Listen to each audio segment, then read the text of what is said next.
Auditors are required to assess the risk of material misstatement in financial statements as a fundamental part of their audit process. Assessing the risk of material misstatement is critical because it ensures the reliability of financial statements, helps detect fraud, guides resource allocation, promotes professional skepticism, reduces legal liability, and facilitates communication with stakeholders.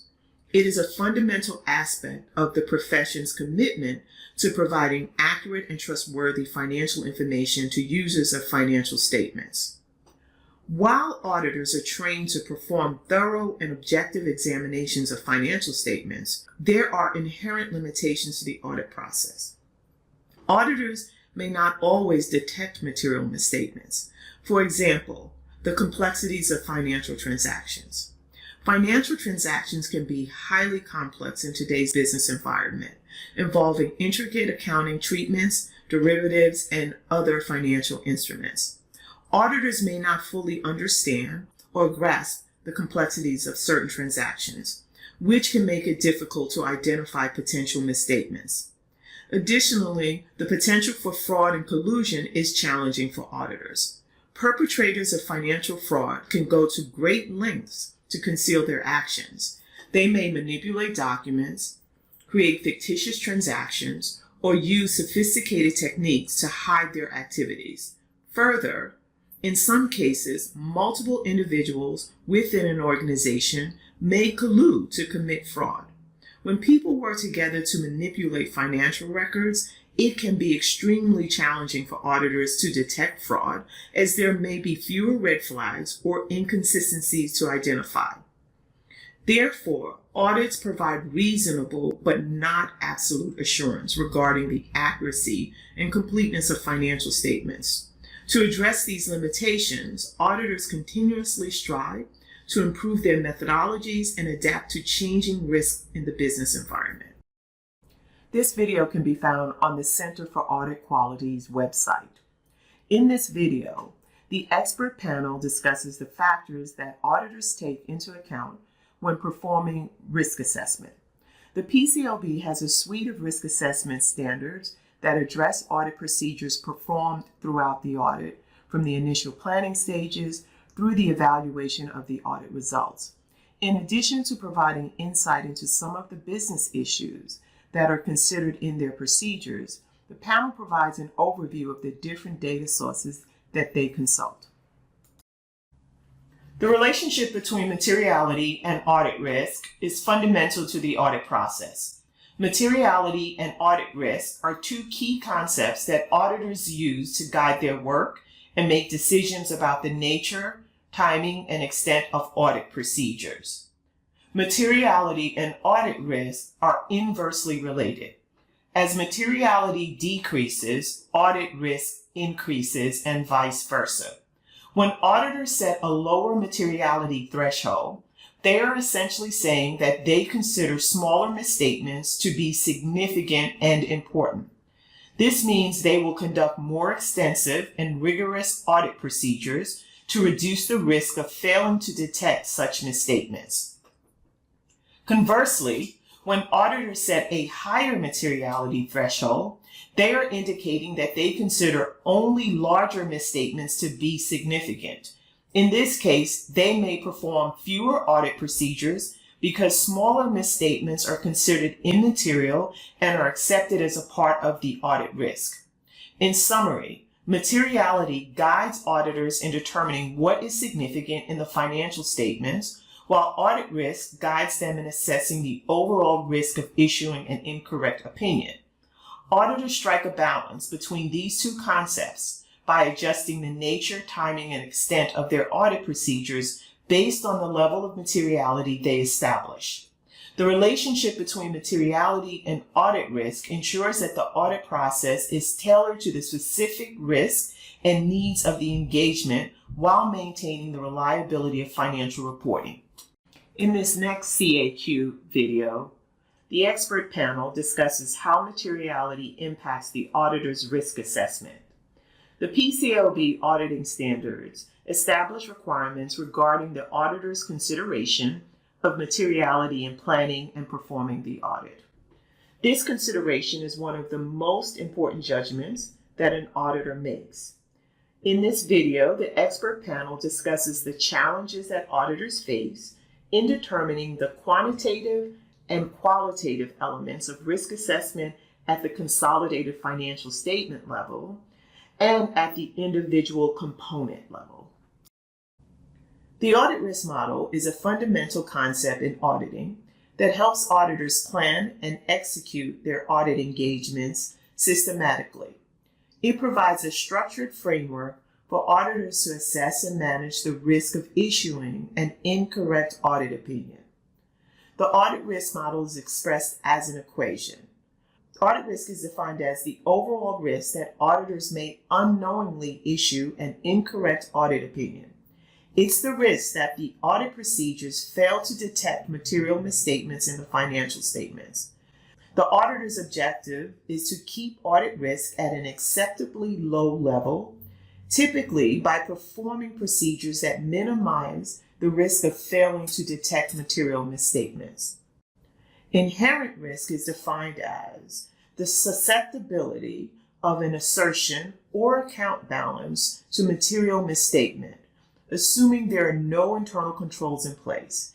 It's the risk that misstatements could occur due to the nature of the business, industry, or economic conditions. Auditors assess inherent risk by considering various factors, including the complexity of transactions, the nature of assets and liabilities, the industry's regulatory environment, and economic factors. Higher inherent risks may lead to more extensive audit procedures. Control risk is the risk that a material misstatement could occur and it will not be prevented or detected by the entity's internal controls. Auditors evaluate control risk by assessing the effectiveness of the entity's internal control system. Effective internal controls reduce control risk, while weaknesses or deficiencies increase it. Auditors may rely on internal controls when determining the nature, timing, and extent of substantive audit procedures. Detection risk represents the risk that the auditor's substantive audit procedures, their testing, will not detect a material misstatement that exists in an account. Auditors can control detection risk by adjusting the nature, timing, and extent of their substantive audit procedures. If they believe detection risk is too high, they can perform more extensive and rigorous procedures to reduce it. Audits of financial statements utilize a risk-based audit approach. Auditors use the audit risk model during the risk assessment phase of the audit process. They assess inherent risk and control risk for various assertions related to account balances, transactions, and disclosures. This assessment helps auditors identify areas of higher risk that require more attention during the audit. Once auditors have assessed inherent risk and control risk, they determine the appropriate level of detection risk. The audit plan is then developed based on the desired level of audit risk. If auditors aim for lower audit risk, they will plan more substantive procedures to reduce detection risk. Auditors use the audit risk model to guide the selection and execution of audit procedures. For areas with higher inherent risk or control risk, they may perform more extensive substantive testing to lower detection risk. Throughout the audit, auditors continually evaluate the evidence they collect to assess whether it supports their initial assessment of audit risk. If they encounter unexpected findings or indications of misstatement, they may adjust their procedures accordingly. At the end of the audit, auditors aggregate their findings, assess the overall audit risk, and determine whether they can issue an unmodified audit opinion, a modified opinion, or if they need to disclaim an opinion or express an adverse opinion based on the level of audit risk and the significance of the identified misstatements. Let's walk through an example applying the audit risk model to revenue and accounts receivable for a fictional company XYZ Corp. Inherent risk. Auditors assess the inherent risk associated with revenue recognition by considering factors such as the complexity of revenue transactions, the nature of the company's products or services, and the industry in which it operates.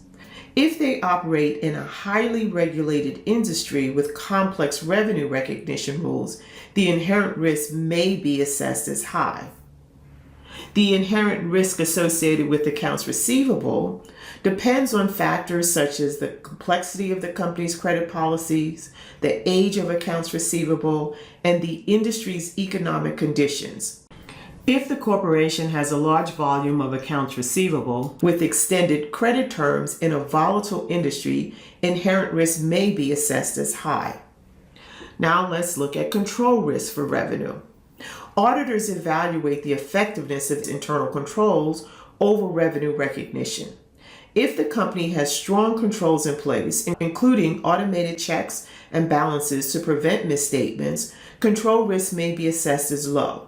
However, if there are weaknesses in internal control risk may be higher.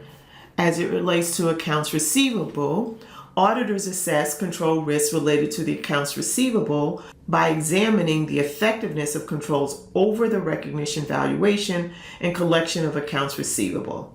If the company has strong controls in place, including regular reconciliation of accounts receivable, control risks may be assessed as low. With respect to detection risk for revenue, auditors determine the level of detection risk by considering the inherent and control risk.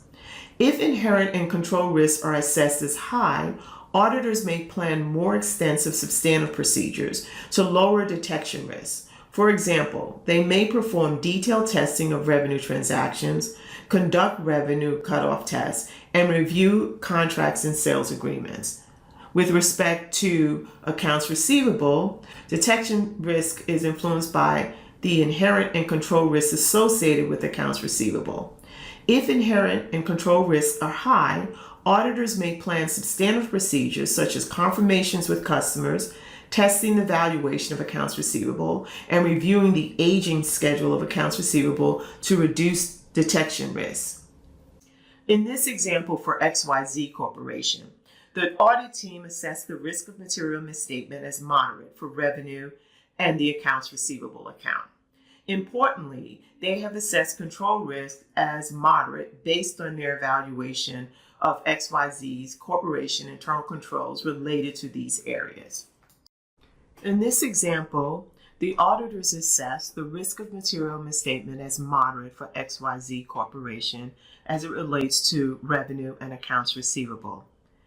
They indicated that the internal control risk was low, which means that they have confidence in the effectiveness of the company's internal controls related to revenue and accounts receivable. When control risk is assessed as low, auditors place significant reliance on the company's internal controls.